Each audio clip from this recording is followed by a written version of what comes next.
ಬೆಣ್ಣೆನಗರಿ ಧಾರವಾಡಕ್ಕೆ ಮಹಾಕಂಟಕ ಕಾದಿದೆ.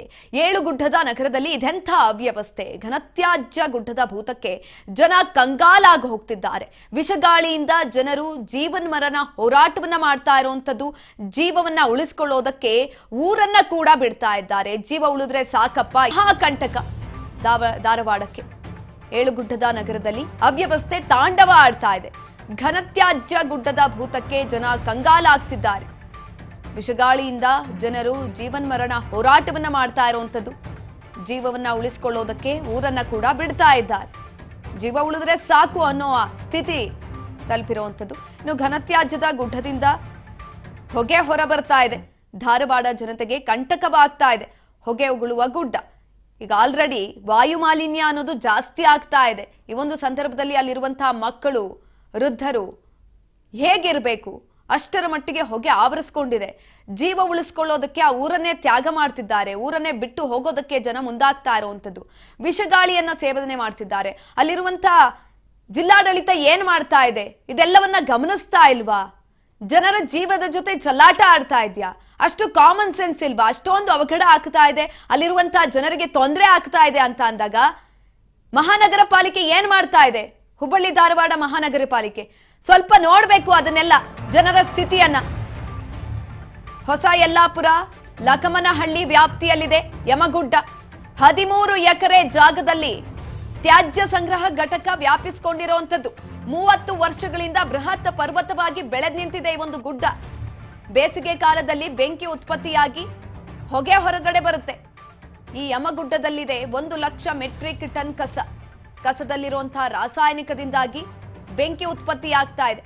ಬೆಂಕಿಯಿಂದ ದಟ್ಟ ಹೊಗೆ ಕೂಡ ಆವರಿಸ್ಕೊಳ್ತಾ ಇರುವಂತದ್ದು. ಜನ ಉಸಿರಾಡೋದಕ್ಕೂ ಕೂಡ ಕಷ್ಟಪಡ್ತಿದ್ದಾರೆ.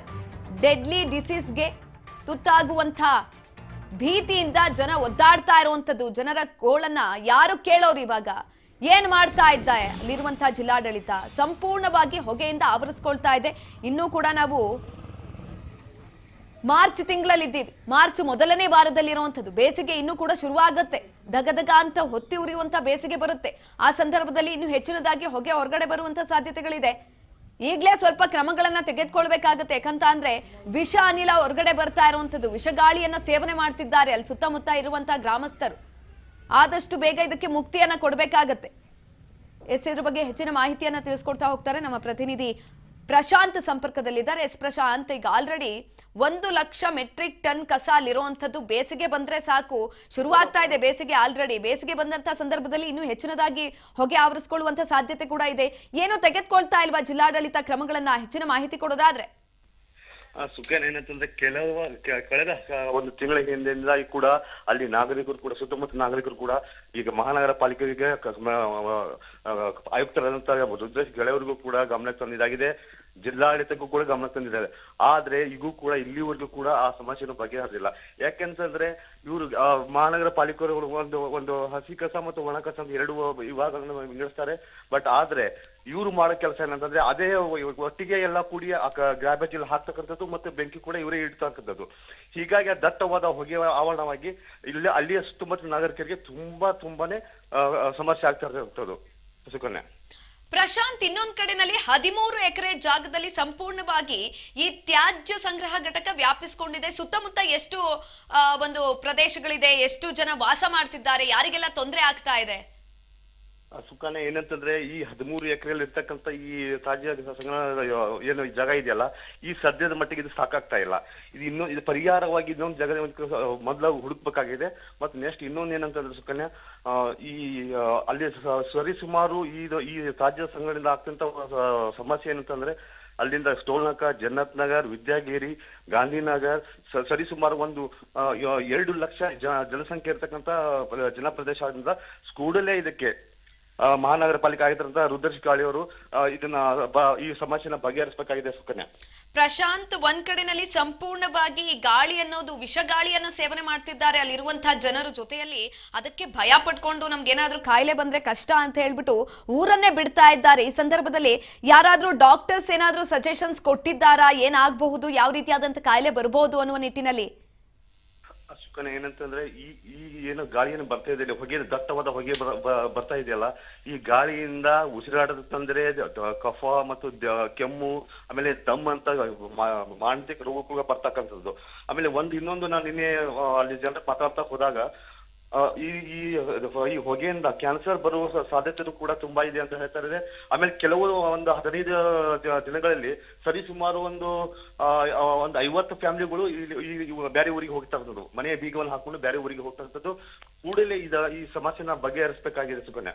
ಧನ್ಯವಾದಗಳು ಪ್ರಶಾಂತ್ ಹೆಚ್ಚಿನ ಮಾಹಿತಿಗಾಗಿ. ನೋಡಿ, ಆ ಒಂದು ಸುತ್ತಮುತ್ತ ಇರುವಂತಹ ಪ್ರದೇಶದಲ್ಲಿ ಯಾರೆಲ್ಲ ಜನ ಇದ್ದಾರೆ ಮೂಗಿಗೆ ಮಾಸ್ಕ್ ಅನ್ನ ಹಾಕೊಂಡು ಓಡಾಡುವಂತಹ ಪರಿಸ್ಥಿತಿ ಬಂದಿದೆ. ಯಾವಾಗ ಅಂದ್ರೆ ನಾವು ಕೊರೋನಾ ಟೈಮಲ್ಲಿ ಇದೇ ರೀತಿಯಾಗಿ ಓಡಾಡ್ತಾ ಇದ್ವಿ ಅನ್ಸುತ್ತೆ. ಆ ಪರಿಸ್ಥಿತಿ ಮತ್ತೆ ಅಲ್ಲಿ ಮರುಕಳಿಸ್ತಾ ಇದೆ. ಬಿಕಾಸ್ ಆಫ್ ಯಾವ್ದೋ ಕಾಯಿಲೆ ಬರುತ್ತೆ ಅಂತ ಅಲ್ಲ, ಅಲ್ಲಿರುವಂತಹ ಗಾಳಿಯನ್ನ ಸೇವನೆ ಮಾಡೋದಿಕ್ ಆಗ್ತಾ ಇಲ್ಲ ಅಂತ ವೃದ್ಧರಿಗೆ ಕಷ್ಟ ಆಗುತ್ತೆ, ಆಮ್ಲಜನಕದ ಕೊರತೆ ಆಗುತ್ತೆ. ಇನ್ನು ಅಲ್ಲಿರುವಂತಹ ಗರ್ಭಿಣಿಯರ ಪರಿಸ್ಥಿತಿ ಯೋಚನೆ ಮಾಡಿ ಒಮ್ಮೆ.